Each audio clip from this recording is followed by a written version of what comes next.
Computer और English tutorial के लिए हमारे चैनल KBL अकेडमी को इस सब्सक्राइब बारे में जिस तरह हम कीजिए। कंप्यूटर बेसिक्स की सीरीज़ को स्टार्ट किए हुए हैं, इस तरह हम आज बात करेंगे कंप्यूटर बेसिक्स के बारे में। और इसमें हम देखेंगे व्हाट इज़ कंप्यूटर, कंप्यूटर क्या है, उसके बारे में हम फुल एक्सप्लेनेशन की बात करेंगे कि कंप्यूटर में हम कौन कौन से पार्ट्स को पढ़ते हैं, कौन कौन सी इसकी कंपोनेंट्स होती हैं। उसके बाद कंप्यूटर की जनरेशन्स क्या होती हैं, कंप्यूटर की फुल फॉर्म जो हमारे एग्ज़ाम के लिए, हमारे किसी भी कंपेटिटिव एग्ज़ाम के लिए, हमारे जनरल नॉलेज के लिए बहुत ज़्यादा इंपॉर्टेंट होती है।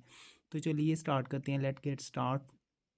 सबसे पहले हम बात करते हैं कंप्यूटर क्या होता है। Computer is an electronic device. Computer एक इलेक्ट्रॉनिक डिवाइस है विच इज़ डिवेल्प्ड, जिसको डिवेल्प किया बाय चार्ल्स बेबेज।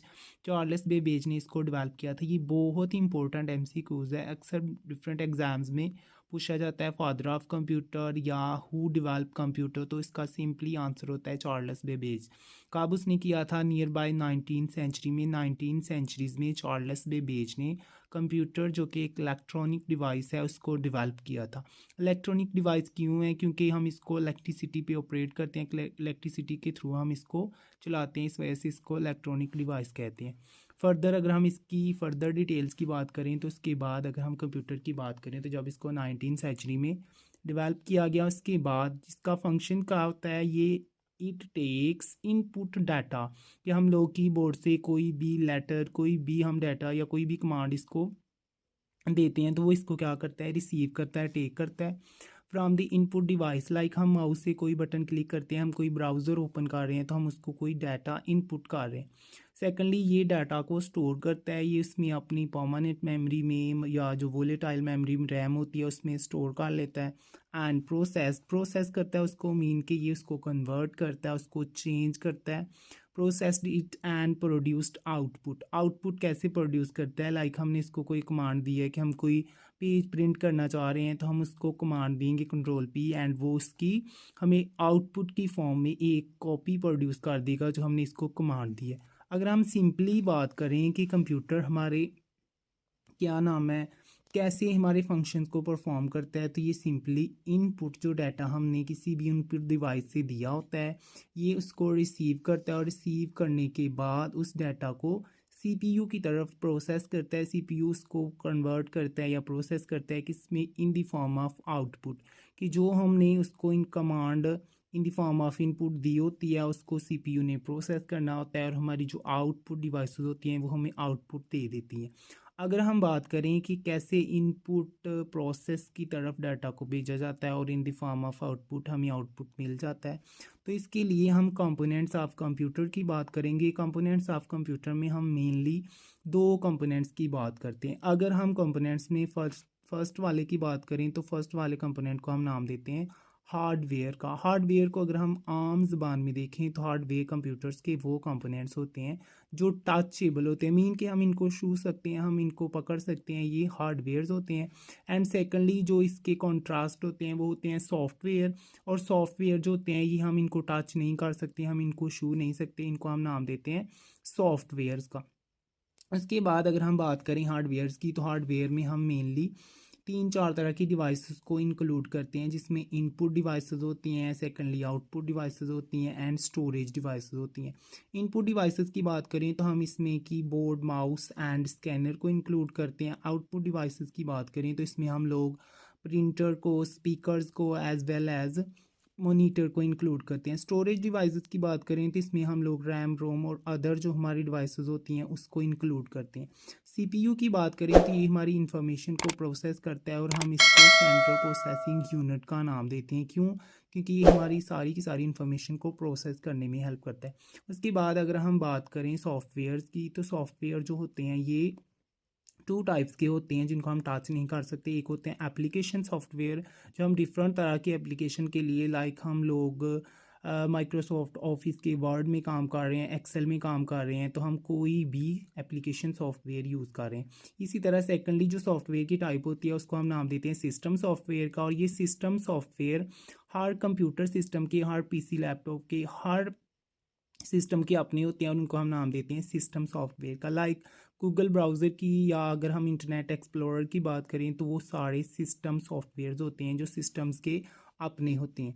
फर्दर अगर हम बात करें कि कंप्यूटर्स की मेन करैक्टरिस्टिक्स कौन सी होती हैं जिसको हम यूज़ करते हैं और जिसके थ्रू कंप्यूटर बाकी जो ह्यूमन एफिशिएंसीज़ हैं उसके ऊपर ये ज़्यादा एफिशिएंसी शो करता है और उसके हिसाब से इसकी करैक्टरिस्टिक्स ज़्यादा पॉपुलर होती हैं। सबसे पहले अगर हम बात करें तो कंप्यूटर की मोस्ट प्रोमिनेंट करैक्टरिस्टिक्स है वो होती है स्पीड।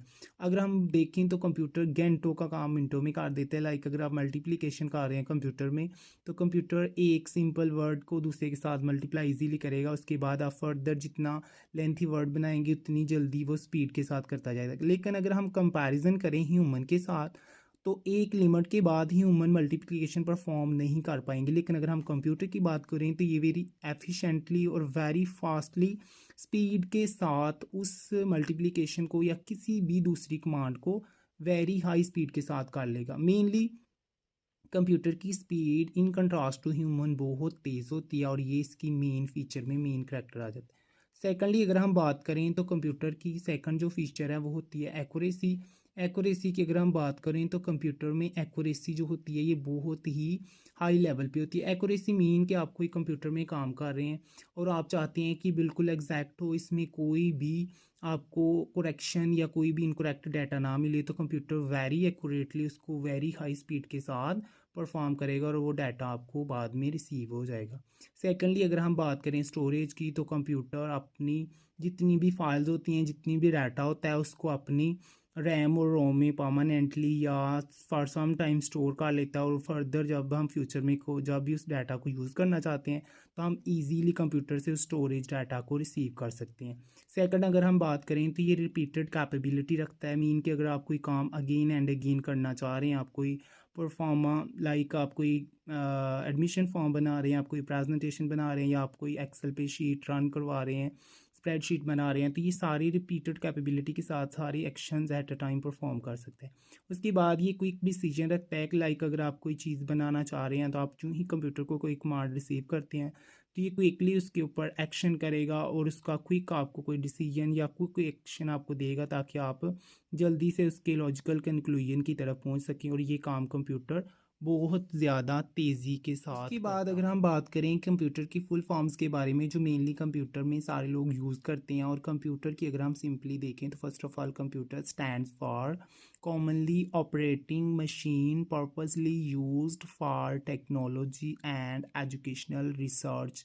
मीन कि हम कंप्यूटर को ऐसी एक ऑपरेटिंग मशीन का नाम देते हैं जो हम पर्टिकुलरली टेक्नोलॉजी के लिए एंड एजुकेशनल रिसर्च के लिए लाइक आप कोई आर्टिकल लिख रहे हैं, कोई चीज़ रिसर्च कर रहे हैं तो आप उसके लिए कंप्यूटर को यूज़ करेंगे। फर्दर अगर हम देखें जो और चीज़ें इसमें ऐड की जाती हैं एज फुल फॉर्म्स तो वो होती है सेंट्रल प्रोसेसिंग यूनिट जिसको हम सीपीयू से डिनोट करते हैं। CPU stands for central processing units. उसके बाद जो इसकी स्टोरेजेस होती हैं उसमें हम रैम का नाम डिस्कस करते हैं। RAM stand for random access memory. RAM random access memory. Secondly होती है रोम। रोम की अगर हम एब्रीविएशन की बात करें तो ROM stands for read only memory. Mean के ROM stand for read only memory. उसके बाद अगर हम सीपीयू के कंपोनेंट्स की बात करें तो मेनली सीपीयू के 2 कंपोनेंट्स होते हैं जिसमें हम फर्स्ट कंपोनेंट की बात करें तो इसको हम लिखते हैं ALU। ALU means arithmetic logic unit. Arithmetic logic unit mean कि हम इसमें जितना भी मैथमेटिकल कैलकुलेशन है वो हम इसके थ्रू परफॉर्म कर सकते हैं। उसके बाद अगर हम CU की बात करें तो CU stands for control unit. इनके ये कंप्यूटर की सारी जितनी भी कमांड्स होती हैं उसको कंट्रोल करता है। उसके बाद अगर हम कंप्यूटर की मेमोरी की बात करें तो कंप्यूटर की मेमोरी मेनली 2 टाइप्स की होती है जिसमें एक होती है प्राइमरी मेमोरी और प्राइमरी मेमोरी के आगे सब टाइप्स 2 होती हैं जिसमें एक होती है रैम जिसको हमने अभी रैंडम एक्सेस मेमोरी पढ़ा एंड सेकंड होती है रोम जिसको हम लोगों ने रीड ओनली मेमोरी पढ़ा। उसके बाद अगर हम सेकेंडरी मेमोरी की बात करें तो कंप्यूटर की जो सेकेंडरी मेमोरी होती है वो होती है HDD जिसको हम लोग हार्ड डिस्क ड्राइव कहते हैं।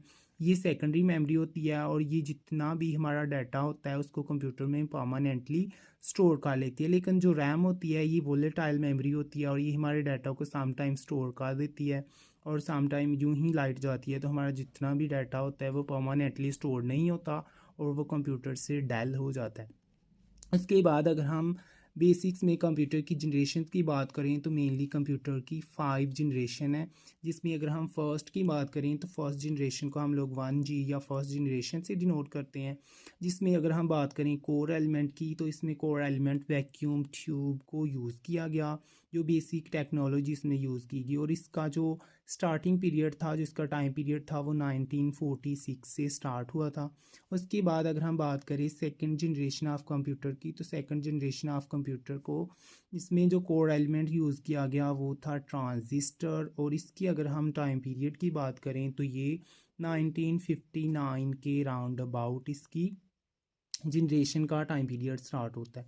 उसके बाद अगर हम थर्ड जनरेशन की बात करें तो थर्ड जनरेशन का जो टाइम पीरियड था उसमें जो कोर एलिमेंट यूज़ किया गया या जो टेक्नोलॉजी यूज़ की गई वो थी इंटीग्रेटेड सर्किट, जिसको आप ICS का नाम भी दे सकते हैं। आप सिंपली इसको ICS कह सकते हैं, जिसको इंटीग्रेटेड सर्किट्स कहते हैं। उसके बाद अगर हम इसके टाइम पीरियड की बात करें तो इसका टाइम पीरियड 1965 था। मीन के इसके टाइम पीरियड में इस टाइम में ये वाली टेक्नोलॉजी थर्ड जनरेशन की फॉर्म में इंटीग्रेटेड सर्किट्स की फॉर्म में इंट्रोड्यूस हो चुकी थी। उसके बाद अगर हम कंप्यूटर की फोर्थ जनरेशन की बात करें तो कंप्यूटर की फोर्थ जनरेशन में जो इसके कोर एलिमेंट यूज़ किया गया वो था लार्ज स्केल इंटीग्रेटेड सर्किट्स। और लार्ज स्केल इंटीग्रेटेड सर्किट जो थे ये इंटीग्रेटेड सर्किट्स थे समवट एडवांस थे। और उसका जो टाइम पीरियड था जो इसमें देखा गया फोर्थ जनरेशन में वो था 1971 टू 1985। मीन की फोर्थ जनरेशन जब आई थी तो उस वक्त इसका जो टाइम था 1971 से लेकर 1985 तक फोर्थ जनरेशन के कंप्यूटर यूज़ होते थे। उसके बाद अगर हम फिफ्थ जनरेशन की बात करें या जिसको हम फ्यूचर जनरेशन का नाम देते हैं, ये होती है फिफ्थ जनरेशन। और फिफ्थ जनरेशन से जो अगर हम टाइम पीरियड की बात करें तो ये 85 से ऑनवर्ड जितना भी टाइम था उसमें हम लोग यही यूज़ कर रहे हैं। मीन के फिफ्थ जनरेशन में हम लोग PC जिसको पर्सनल कंप्यूटर्स या जो लैपटॉप्स हैं ये सारे हम फिफ्थ जनरेशन में कर रहे हैं। और आगे जो फर्दर जनरेशन होगी जिसमें काफ़ी ज़्यादा एडवांसमेंट आएंगी वो आएंगी नेक्स्ट जनरेशन में। तो आज की इस वीडियो में हम लोगों ने कंप्यूटर से रिलेटेड जितना भी बेसिक नॉलेज था, जिसमें हम लोगों ने कंप्यूटर की जनरेशन, कंप्यूटर की मेमोरी, कंप्यूटर में जो CPU होता है सेंट्रल प्रोसेसिंग यूनिट्स, एंड उसके बाद जो हमारा कंप्यूटर का बाकी बेसिक नॉलेज था जिसमें हम लोगों ने इसके कंपोनेंट्स, उसके बाद इसकी फुल फॉर्म्स को डिस्कस किया।